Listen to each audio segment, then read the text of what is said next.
Welcome to the Gastro Girl podcast. We bring together patients, experts, and health advocates who are all here to help you optimize your health. Here's your host, Jacqueline Gaulin. Hey everyone, welcome to the Gastro Girl podcast. We have an awesome episode today. I was reading a little while ago about some outcomes from the Crohn's and Colitis Foundation's summer Camp Oasis, and I was so fascinated with this camp that I've invited two important guests on today. Our first guest is Becky Johnson Rescola. She is the Vice President of Education and Community Engagement at the Crohn's and Colitis Foundation. And she's joined by Dr. Steiner, a pediatric gastroenterologist at Riley's Children's Health in Indiana. And he's a medical director at Camp Oasis of Michigan and a primary contributor to the outcome study that was recently released and I was all jazzed about. So welcome both of you. So happy to have you on the show today. Great. Thank you. It's great to be here. Yeah. Great. So first of all, before we get into the great outcomes of the study, Becky, can you explain to our audience what Camp Oasis is? Sure, Jackie, I'd be happy to. It's one of my favorite things to talk about. Camp Oasis is a program that's been available through the Crohn's and Colitis Foundation for at least 20 years. It originated in our local chapters and in local communities, so its history goes even beyond those 20 years. But about 20 years ago, we brought them all together under our umbrella of Camp Oasis. It is a summer residential program that currently operates in 11 different locations, and we also have a virtual program available. And it's an opportunity for kids who have a diagnosis of Crohn's disease, ulcerative colitis, or other forms of inflammatory bowel disease to have an opportunity to come to camp and be in community with other kids who also have an IBD diagnosis and have fun in a safe and supportive space and environment. And it's a space we can create a lot of safety because we have volunteers like Dr. Steiner, who's part of this call today, and many, many other medical personnel, as well as lay volunteers who are there to support the campers, keep them healthy, keep them safe, serve as amazing role models for those kids. And again, it's simply 5 nights and 6 days of a lot of fun for these kiddos to just have a really great time, feeling really good about being a part of a community that supports them. So this sounds so great. I didn't even realize until I looked at the study. I was like, wow, this is so cool. So what are the ages of the campers that you accept into your program? It's a great question. So as young as those entering second grade in the fall, after the summer, that they would attend camp, up through kids who are rising seniors. So it's a pretty broad age range. And we have a lot of diversity in the size of our camps across the country, but they range anywhere from 60 to about 120, 130 campers at each site.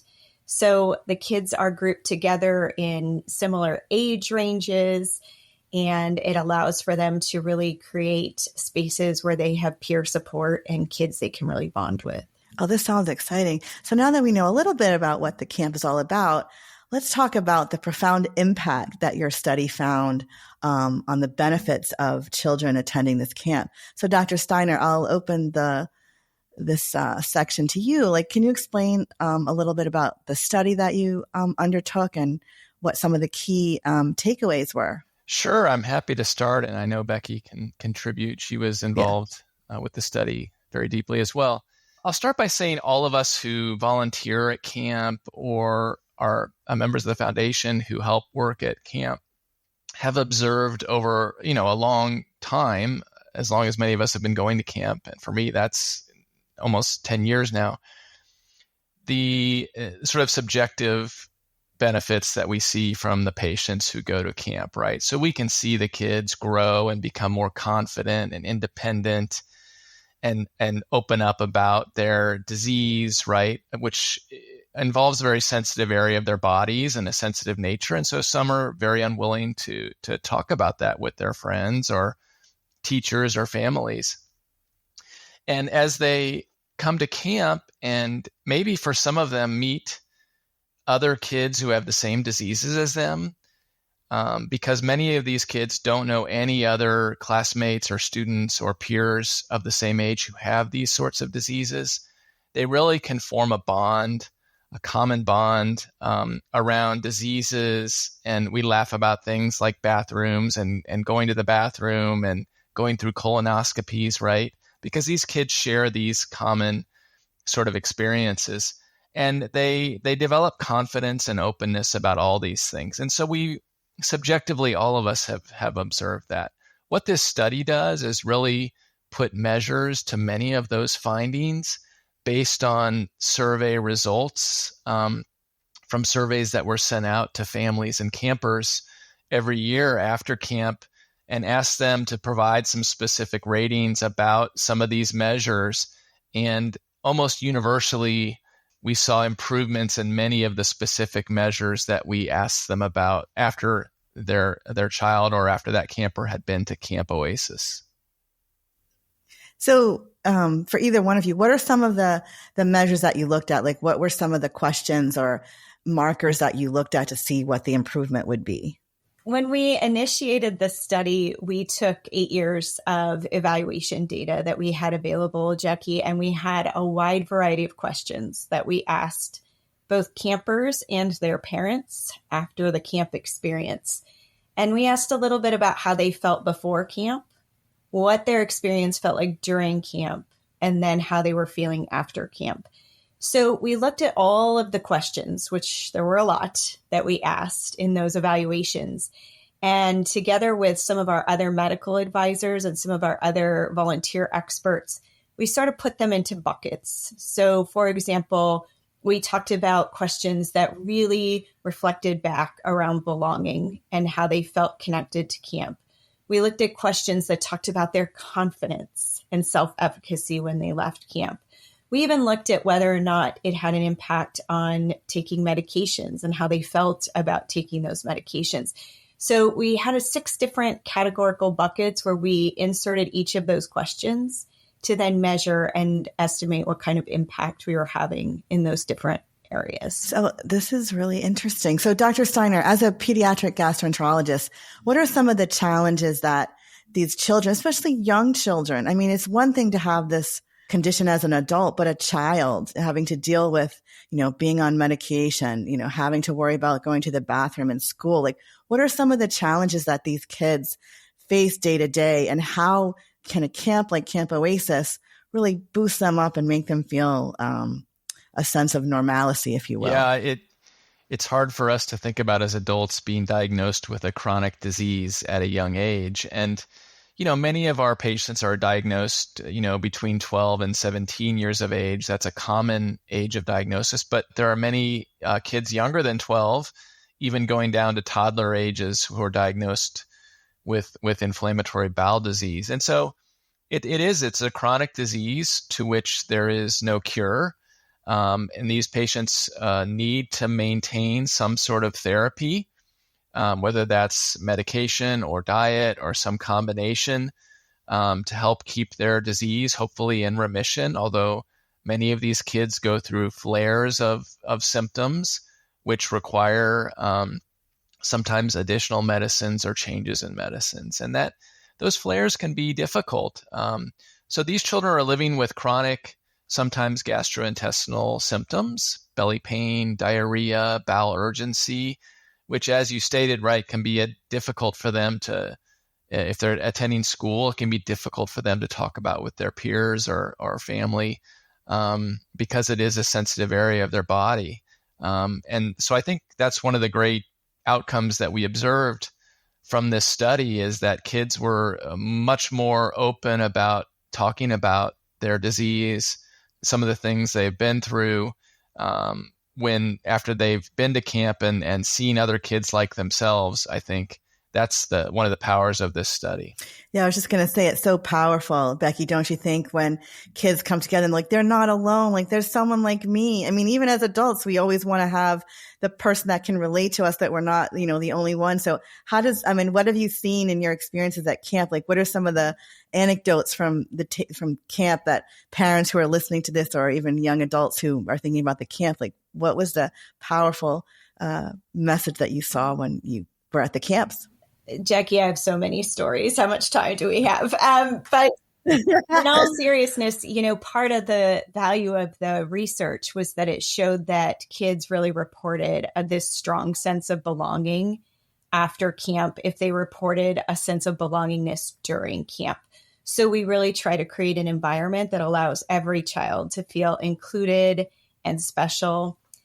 When you think about some of the stories, certainly many of mine come back to several of our camps have a week ending custom or tradition of having a talent show. And so the kids can voluntarily sign up. We have seen a lot of interesting talents over the years, some very traditional and some very non-traditional. But it is the most supportive and empowering environment that I've perhaps ever experienced, because seeing a group of kids come together and cheer on some of those acts that are unique or someone who's really putting themselves out there to share what they experience as a talent for others it's just very brave for them to do that. And it is always well received. And to see those kids cheering for those acts, to see those kids encouraging their peers, to see an environment where there is a complete lack of judgment and really just a lot of acceptance for the bravery, the courage, the putting themselves out there is just an amazing experience to see. And I love that it happens at the end of the week, once the kids have all had a chance to kind of bond and get to know each other. For us who are there as volunteers, we have this wonderful opportunity, and our counselors, to see kids who started the week a little bit apprehensive or shy or not really sure they wanted to be there. And then when you see them take the stage and just perform without fear or without concern is just an amazing experience. So when you ask me about the impact, I really think that a lot of it culminates in experiences like that, where kids are trying something new and everyone around them is cheering them on as they give it a try. You're giving me goosebumps just like hearing this. I can only imagine, being there and witnessing that, how incredible that must be for all of you who are involved with the program. So Dr. Steiner, if I was a parent of a child with IBD and I'm just so stressed out, I don't know, I feel bad for my child, I don't know what to do. Like, how would you talk to me about Camp Oasis and trying to encourage me to, apply to attend the camp? Like, what would you tell me as a parent? Yeah, Jackie, I tell you, the hardest thing is getting families to send their patient to camp for the first time, right? That's the biggest barrier we have, because if we can get that child to camp the first year, almost uniformly, they will come back year after year after year because they enjoyed it so much, made such strong friendships and bonds with their cabin mates and with their counselors, and even with the medical staff as volunteers, that they'll keep coming back. So it's hard. It is hard for a parent with, a child with IBD to send their kid who might have medical needs, nutritional needs, et cetera, away to a summer camp for a week and think about who's going to help take care of my child if there's issues or problems. And so I try to reassure families that we have a very qualified and talented and experienced medical team that is there to help your child if there are any issues. And most kids have no issues at all, I will tell you that. But there are doctors and nurses and psychologists and social workers. There's camp foundation staff. There's the local camp staff that are all there to help support these kids if they do have any issues, whether that's getting sick with a Crohn's flare, whether it's being homesick, whether it's any other issues that they might have at camp. We have bee stings and all kinds of medical issues that happen at summer camp, right? All these things still happen, but there's this tremendous supportive team behind the scenes that helps take care of these kids if they have any issues at all during camp. So that's the message I give to families is we're going to be there. We're going to be there to support your child, but your child is going to be going to summer camp to have fun. This is not summer camp to focus only on Crohn's and colitis. This is summer camp to have summer camp, right? And to be with kids that are like you who have a chronic disease and have been through many of the same experiences that your child has been through. Yeah, I'm sure it's more scary for the parent, right? To like let go a little bit because they're so used to, being the caretaker all the time. But it must give them peace of mind too, knowing that the staff and the way that this camp is set up is that it is really geared towards meeting the needs of children with IBD. So it's not like going to a regular camp where they might not be aware of the needs that they may have with the chronic condition. So that would give me peace of mind as a parent. And hopefully you see that when they return again and again. Yeah. And I think it's, personally, I keep going to camp year after year, and I tell my patients, hey, I'm the camp doctor. I'll be there all week. So, if there's any issues, me, right? You can come talk to me. And we have, at least at my camp, we have volunteers from many different states who are there and many different children's medical centers who are there. So many of these patients will have a bond with one of the team members from their own hospital system that will be there. I always try to make a point, when the kids arrive at camp and their parents bring them in, is to introduce myself, make sure that there's a face with a name so families know, oh, this is Dr. Steiner, who's the medical director at this camp, and he'll be here all week. And so if there is an issue, they know that I'll be the one that'll be helping them out along with a big team of volunteers and staff for their child if there are any problems or issues. Well, that would make me feel better for sure. So Becky, like if our listeners are listening and they're like, okay, I want to learn more about Camp Oasis and I want to know how I can, my child can attend, like what would be the next steps? Sure. So you're going to want to visit our website, which is Crohn's Colitis Foundation.org. And I think it's /Camp Oasis, or you can find it from the navigation bar at the top. And there we have a list of all of the camp locations and dates when we host those camps. And families can find out more information specifically about the camp program. They can certainly contact us if they have questions. I would also encourage them, as Dr. Steiner said, to speak to their pediatric gastroenterologist. We partner very closely with those caregivers across the country, and they often have a lot of information and reassurance to provide families as well, and can really help them facilitate the process of applying.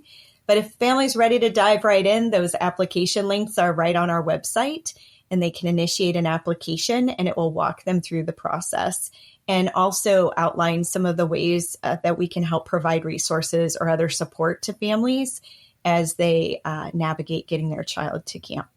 Now, I know our listeners are probably wondering, is there a cost to the camp, and are there financial aid opportunities or scholarships available?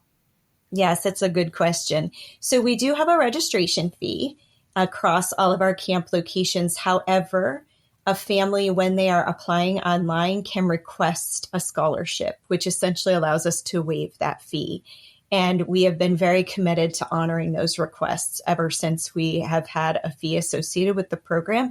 It does help us to underwrite the program and provide the program, but it's still only less than a third of the overall cost of the camp. So we try to keep that portion low, and we try to keep that portion limited to families who can afford to pay for that. We don't want it to ever be a barrier to a family being able to apply for camp.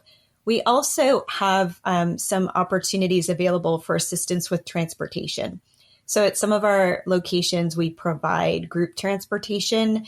We can help with flights if needed. And we also provide a stipend program. So for families that have to drive some distance to bring their child to camp, we can help offset some of those costs as well. So there are a lot of options available for families to help empower them to be able to send their child to camp. We never want those things to be a barrier. Well, that's, your organization, so for years have done amazing things like that, so that remove barriers and give access to these wonderful resources and opportunities. So we definitely commend you on that. And your amazing group of volunteers are just second to none. So I know you said you were in 11 locations, but obviously parents can apply to any location that they want. Is that how that works? That's correct. We do encourage participation based on sort of how we have things mapped out, which seems to make the most sense and what is most easily accessible for families. But families can certainly choose whatever option works best for them and feels most comfortable for them. So usually someone goes to the camp that's nearest to where they live in the summer, but sometimes families have reasons for choosing other locations. So it's not limited.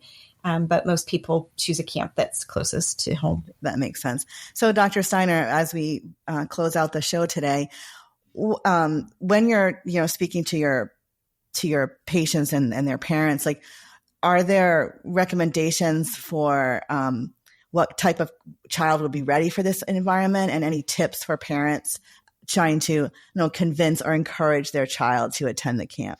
Yeah, that's a tricky question. Some of our campers have been to other summer camps or overnight camps and are used to that sort of environment. And I think those parents are probably fairly used to sending their child away to a camp, an overnight camp, and most of them will know that it will be successful if they do that. Perhaps a bigger question or challenge is if the child's never been to a sleepaway camp, right? And how will they handle that? I think that Camp Oasis is a wonderful, supportive environment that is perhaps an ideal place for a first summer camp experience, right?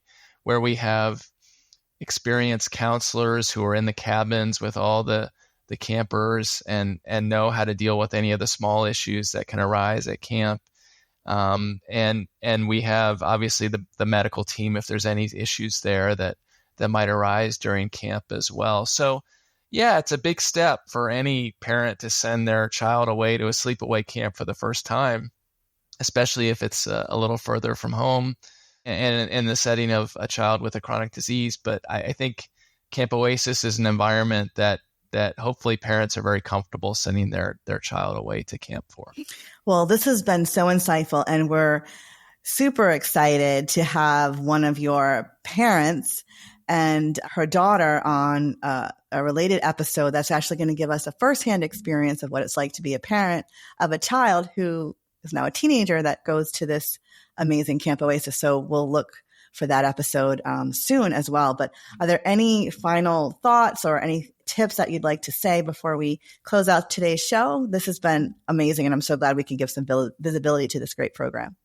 I'll just, I'll add that my week at Camp Oasis every summer is one of my favorite weeks of the year because I get to come back and see old friends, right, who fellow volunteers, camp staff, but get to see the campers grow up and mature from elementary school kids all the way middle school and high school kids. And many of our campers come back and are counselors in the future as well. And so to see that maturity and growth is just inspiring. And again, it's one of my favorite weeks of the year. And I can't encourage parents enough to really consider Camp Oasis as a tremendous opportunity for their child to grow and make powerful bonds with children who have similar medical conditions as their own child does. It's amazing.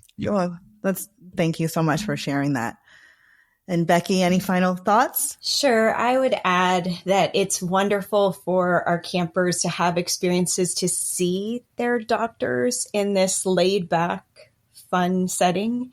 So you can hear that in Dr. Steiner's words. It's just a chance for them to have a different experience, a less clinical experience with those who care for them.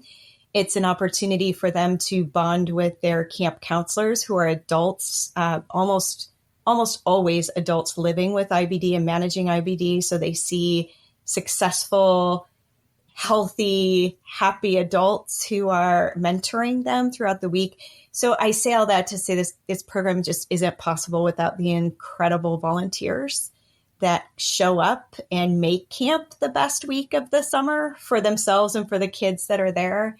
And also not possible without the generosity of donors and others who really put their efforts behind this program. So I just simply need to say thank you to those volunteers who really make a difference in these kids' lives, and they are changing these kids' lives for the better.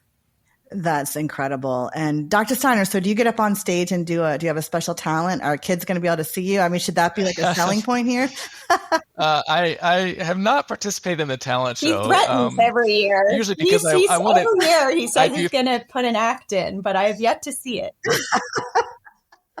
I want to give kids the stage to. No, that could be a doctor. They may want to see their doctor, play an instrument or sing a song or dance or something. So, I will tell you, last year that I brought a pickleball net for all you pickleball players, and we had a big pickleball tournament. And I did participate in the pickleball tournament. I did not win the pickleball tournament though, but we had a great time, and the kids really loved being out there on the court with the medical staff and other volunteers. We had a great time. Well, this is great. And just one more quick thing, because you've been talking about volunteers. If someone's listening to this and maybe they're interested in volunteering, is there a way for folks to get involved? Is it just medical, clinical staff, or is it other people who may be interested? So we accept applications for, as you said, medical volunteers, Dr. Steiner said, physicians, nurses, advanced practice. Also, we need mental health professionals at all of our locations, and even dietitians. So many of our sites have dietitians on site, but we do need many, many, many lay volunteers. So those could be any adults over the age of 19 who are interested in giving back and volunteering. Our most prominent role is bunk counselors. So they are actually in the cabins with kids and have the opportunity to work with the same core group of kids throughout the week. And if someone is interested, I would encourage them again to go to our website at crohnscolitisfoundation.org, look for Camp Oasis. They can apply right there. They can contact us with questions, but it will be a life changer for those volunteers as well. I think I might have to put an application in. I'm so intrigued Please by this. do. This is wonderful. This is great.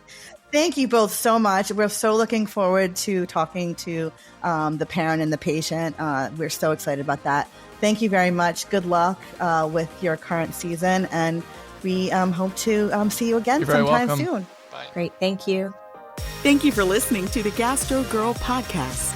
For more information and resources, please visit gastrogirl.com. Do you have a question for Gastro Girl? Please email podcast@gastrogirl.com. The information, opinions, and recommendations presented in the Gastro Girl podcast are not a substitute for medical advice from your healthcare professional. Please consult a licensed clinician in your state regarding all matters related to your health.